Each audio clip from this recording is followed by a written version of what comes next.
Reka ngusuze kandi nanone nguhe ikaze kuri channel ya Udahogora. Ngira ngo abo dusanganywe ngira ngo murabizi ko dusanzwe dukora ibintu bijyanye no guteka. Uyu munsi rero mbafitiye recipe yoroshye cyane, nziza cyane. Ni recipe ushobora utegurira abantu bo muri famille yawe, ushobora gutegura noneho n'abana. Nibyo niwo mwihariko y'i recipe uyu munsi, ni ibiryo ushobora gutegura niba ufite n'umwana mutoya, wa mwana w'amezi 6, amezi 7, umwana nyine ukiri mutoya, nawe akaba ashobora kurya kuri ibyo biryo. Ntago ari kenshi ushobora kubona nyine ibiryo byaribwa n'abantu bakuru ngo ube wabashobora kubisangizaho n'umwana. Uyu munsi rero recipe y'uyu munsi niwo mwihariko wayo. Ngwino cyane mu gikoni ubundi urebe ukuntu tugiye gutegura. N'ikintu tugiye gutegura ni surprise, ariko nyine ntago mbatindira, ndahita mbabwira ikintu tugiye gutegura. Twageze mu gikoni rero nkuko nabibabwiye yuko tugiye gutegura recipe yoroshye cyane, kandi nababwiye ko umwihariko wayo ari uko ari ibiryo ushobora no gusangizaho umwana. Tugiye gutegura rero butternut squash soup. Ni ukuvuga ngo ni agasupu kagahaza, nagahaza n'ubundi gasanzwe karibwa n'abana cyane cyane, ariko kavamo na potage nziza n'abantu bakuru bashobora kurya. Ni ingi rero butternut squash tugiye gukoresha. Turatangira rero dutegura ibintu turi bukenere. Muri kubona ko mfitemo butternut squash, mfitemo igitunguru, mfitemo poivron, mfitemo tangawizi, hano hari na tungurusumu. Nibyo ndi bukenere mu by'ukuri n'aka gahaza. Ukuntu nyine ubigenza ni ugutangira ubitegura byose ukabihata.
Yango murana ko rero namaze gukata kagahaza, mfite na tangawizi namaze guhata, na tungurusumu natonoye, n'igitunguru na poivron. Ntago ari ngombwa ko umuntu arinda ajya gukoresha ibintu bya esthétique cyane. Abo bigeze aha ngaha ni ugukata nyine roughly, utiriwe wita ku bya shape cyane kugira ngo bitagutwara umwanya, kubera ko n'ubundi ntago turi buze gukenera izi ko biba bifite shape nziza cyane. Gusa wenda nko kuri tangawizi uko ibikomeye ushobora kugerageza nyine gukatamo dutoya kugira ngo bize koroha.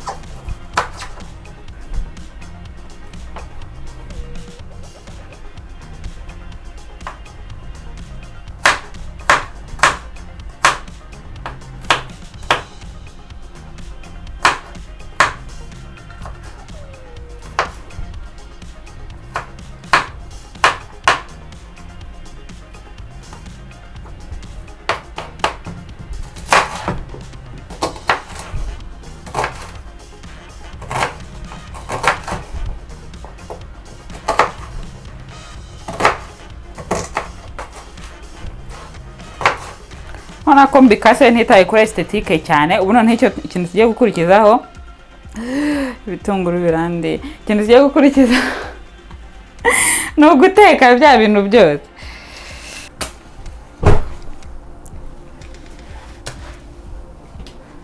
Ntabwo ari ngombwa gukoresha amavuta menshi.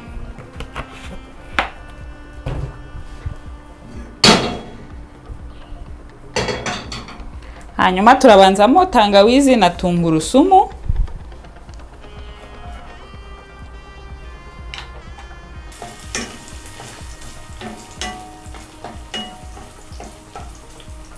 uramutse ufite umwana ukaba uri gutegura iri funguro ushobora kwavoidinga gushyiramo tangawizi kubera ko nyine wenda ku gifu cy'umwana iba isa nkaho iri heavy, ariko ubwo n'ubundi uramutse ari abantu bakuru gusa utegura iri funguro, tangawizi irabiryoshya cyane kurushaho. Hanyuma ngiye gushyiramo na black pepper gakeya, hanyuma ugahita ushyiramo twa duhaza ya butternut squash, hanyuma ukagaragura.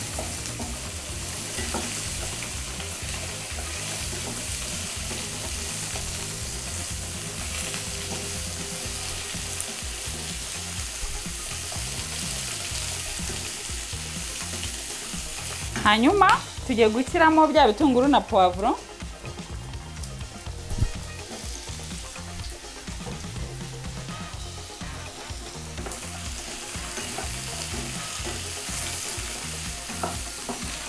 tugiye kurindira akanya gatoya. Byose murabona ko byamaze kugera mu ipanu, tugiye kubipfundikira akanya gatoya kugira ngo flavors zose zijye hamwe, uburyohe bwa buri kimwe buhure n'ubw'ikindi, gutyo nyine bigende bifata nziza nyine. Hanyuma mu kanya leta mbereka ikindi dukurikizaho. Tugiye kurindira nk'iminota nk'itatu.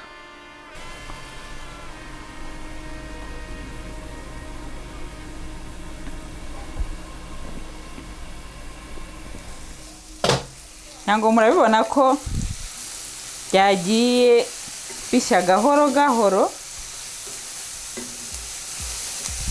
Ubu ngubu ni ukuvuga ngo uburyohe bw'utu duhaza bwahise buhura n'ibirungo n'ibi bitunguru n'iki. Ubu ngubu bimeze neza cyane. Tugiye gukora rero ubu ngubu ni ugushyiramo amazi,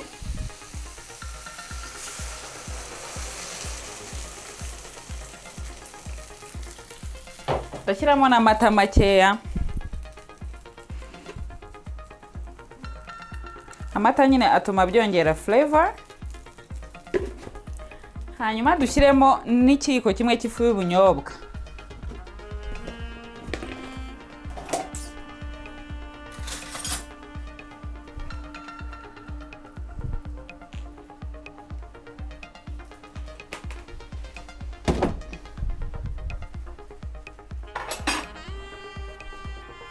Mva ko ari amasosi menshi, mva ko ari amapotaje menshi, iyi ngiyo kabisa ibiri ku rundi rwego. Hanyuma ikintu tugiye gukora, turayita tubyimura tubivane kuri uyu muriro mwinshi dushyire ku muriro mukeya kugira ngo bishye neza. Iyo ibintu bitetse ku muriro mukeya bigenda bishya neza, n'uburyohe bw'ibiryo buriya bitetswe ku muriro mukeya biba biryoshye nyine kurusha ibyo watetse ku muriro mwinshi byihuta. Muri nicyo tugiye gukora rero. Nimuye nabishyize ku muriro mukeya, hanyuma ubu ngiye gupfundikira tubireke nyine bishye neza.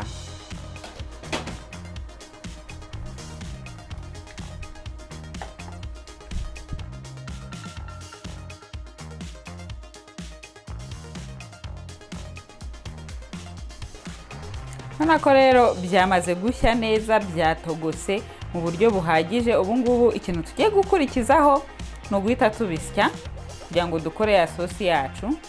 Byahiye neza, bimeze neza cyane, biranaryoshye. Ikintu tugiye gukurikizaho ni uko tugiye gusya bya bindi byose twatetse tukabishyira muri blender, hanyuma nyine tukabisya bigahinduka isosi imwe. Butternut squash nguko bimeze.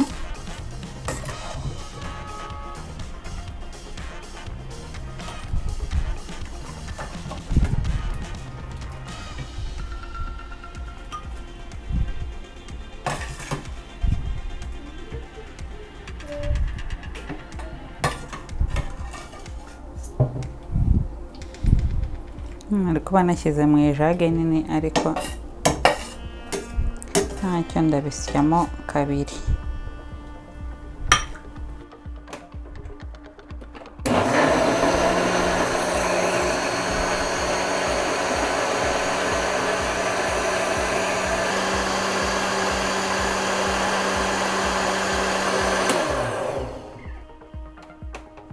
Ikintu ngiye gukora rero, ngiye kuba nshyize muri aka gasafuriya, noneho nsye n'inshuro ya kabiri. Nakoze agakosa ko gushyira muri aka ngaka gatoya kandi hari indi jage nini byari kujyamo byose. Nanzi ko biri bujyemo byose muri aka, ariko ntacyo, turabisya nyine inshuro ebyiri.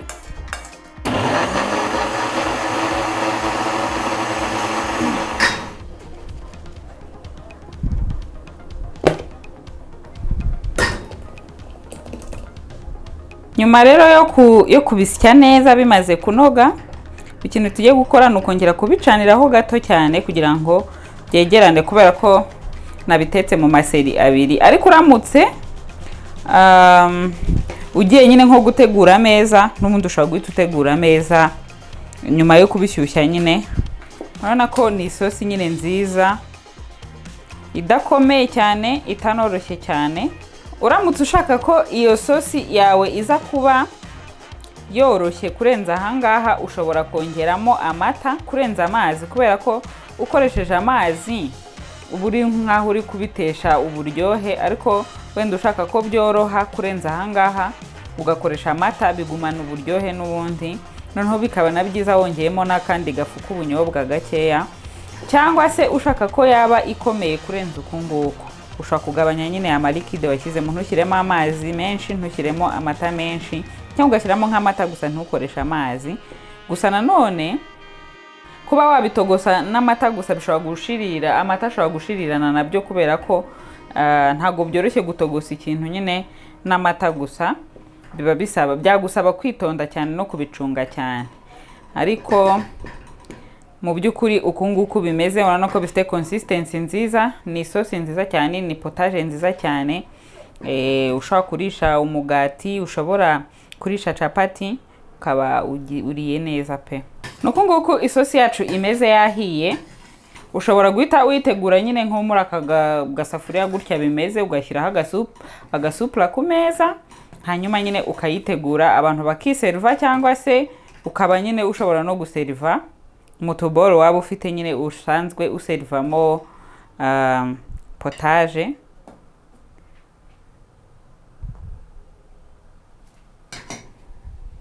Nuko nguko bimeze. Ni ibingibi rero ni ibintu byoroshye cyane. Iki nicyo ndiramo ngewe nyine nk'umuntu ukunda kurya cyane. Hanyuma rero nuko nguko ushobora gukora butternut squash soup. Ni isupu nyine y'igihaza, karagahaza gato, ariko ushobora no gukoresha n'igihaza gisanzwe. Gusa nyine akangaka kaba gafite flavor iryoshye cyane. Rero ibi ni ibiryo nkuko nabibabwiye, ufite n'abana batoya ni ibiryo bashobora kwisangamo. Cyo wagabanyamo gusa wenda ni nka tangawizi, kubera ko wenda abana igifu kiba kitadigera ibintu nk'ibyo ngibyo. Ariko iyi ngiyi ni recipe nziza cyane yoroshye ushobora gutegurira famiye yawe. Ukaba ushobora gutegura nka kwa kundi nimugoroba abantu baba bariye nko kumanywa, mu mwariye mutinze mudakeneye kurya ibintu biri heavy, ukaba ushobora gutegura isosi nk'iyi ngiyi, hanyuma ugashyiraho wenda n'agatartine k'umugati, umuntu akaba ari byo arya akaryama yumva nta nzara afite, ariko nanone atakonsomye ibintu byinshi kandi bitanagutwaye umwanya munini kubitegura. Nuko nguko rero ni recipe nari mbafitiye uyu munsi. Ndabashimiye cyane. Niba utarakanda subscribe uri mushyashya kuri iyi channel, ukandeho subscribe kugira ngo tujye tubana dusangire ibindi bintu byinshi byiza nzajya mbagezaho.